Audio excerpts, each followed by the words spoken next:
الحمدللہ رب العالمین والصلاة والسلام علی سید الانبیاء والمرسلین اما بعد فاعوذ باللہ من الشیطان الرجیم بسم اللہ الرحمن الرحیم قال اللہ تعالی فی القرآن المجید والفرقان الحمید تبارک الذی بیدہ الملک وهو علی کل شیء قدیر صدق اللہ العظیم وصدق رسولہ النبی الکریم الامین قال اللہ تعالی فی شان حبیبہ ان اللہ وملائکتہ یصلون علی النبی یا ایہا الذین آمنوا صلوا علیہ وسلموا تسلیما اللہم صل علی روح محمد فی الارواح اللہم صل علی جسد محمد فی الاجساد اللہم صل علی قبر محمد فی القبور۔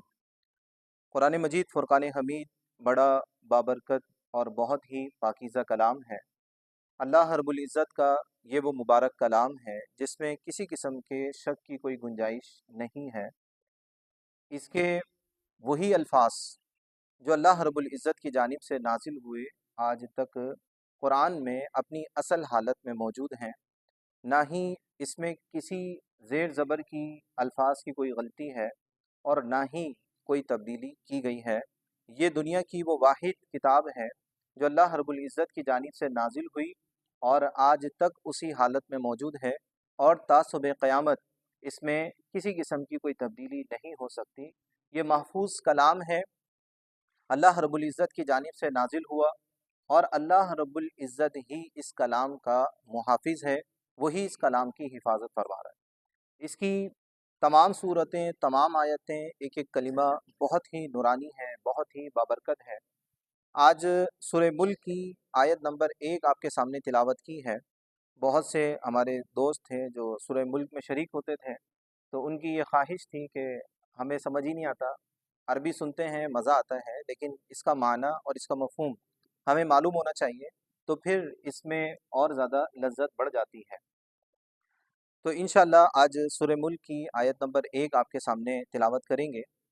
تبارک الذی بیدہ الملک، تبارک بڑی برکت والی ہے وہ ذات، الذی بیدہ الملک جس کے دست قدرت میں ملک ہے، بادشاہی ہے، وہو علی کل شیء قدیر اور وہی ہر شے پر قادر ہے۔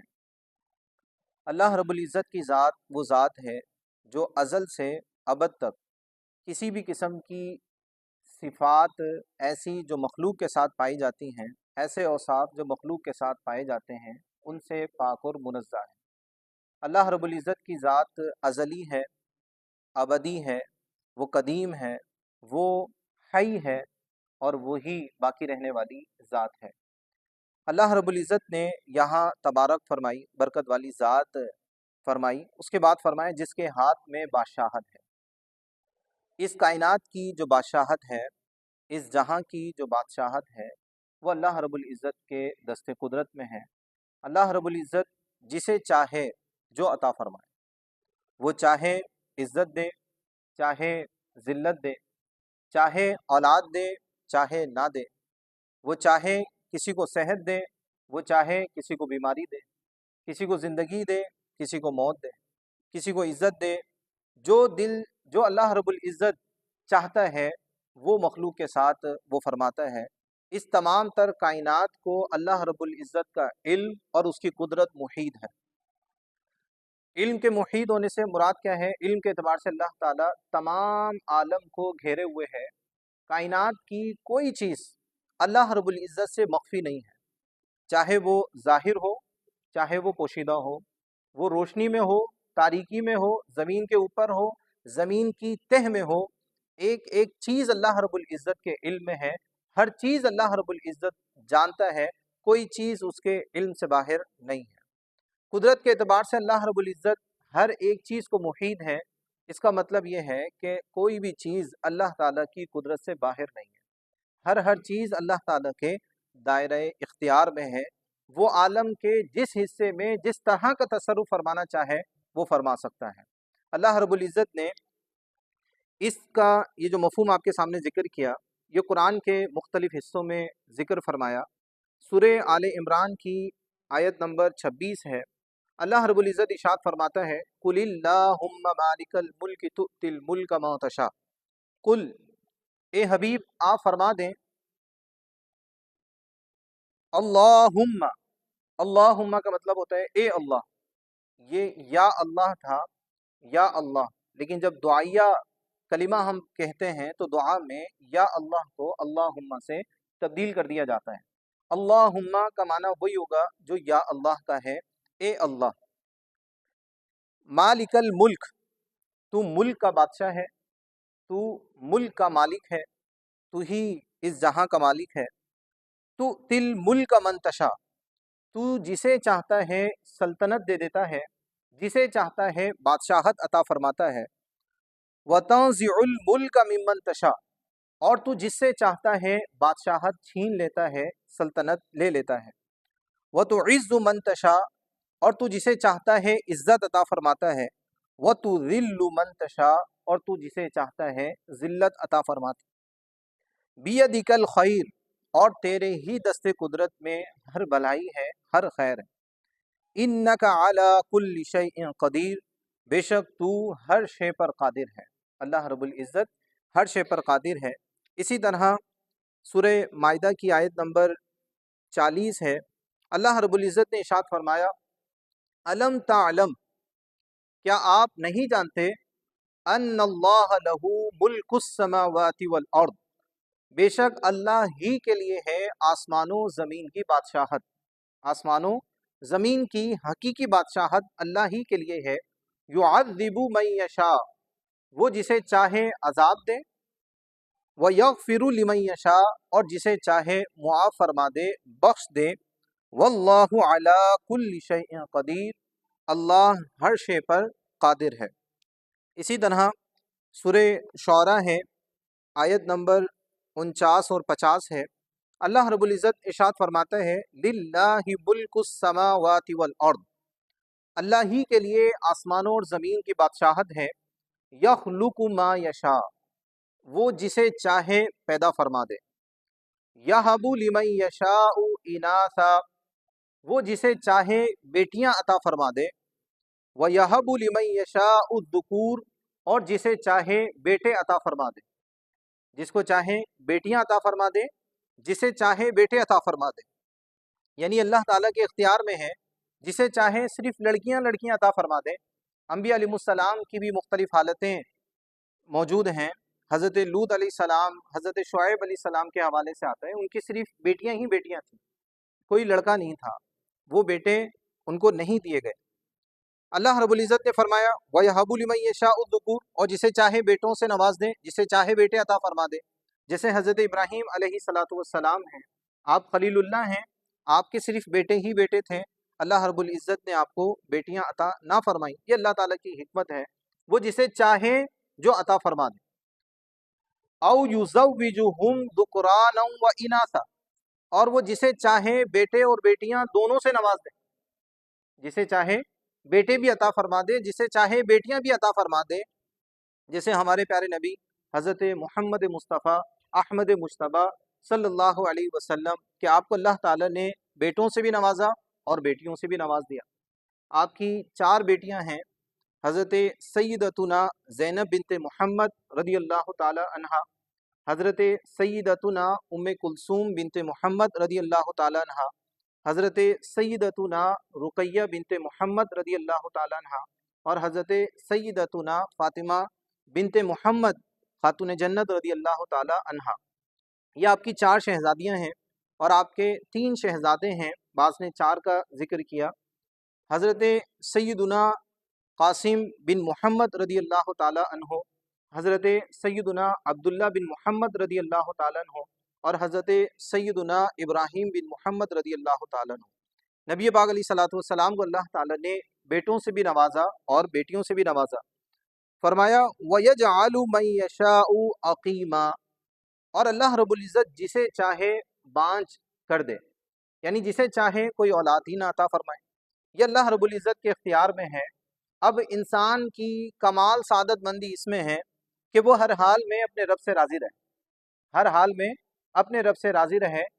جائز اسباب اختیار کرنے کی شریعت نے اجازت دی ہے، کیونکہ یہ جہاں عالم الاسباب ہے، آپ چیز کو حاصل کرنے کے لیے کوئی نہ کوئی سبب ڈھونڈتے ہیں،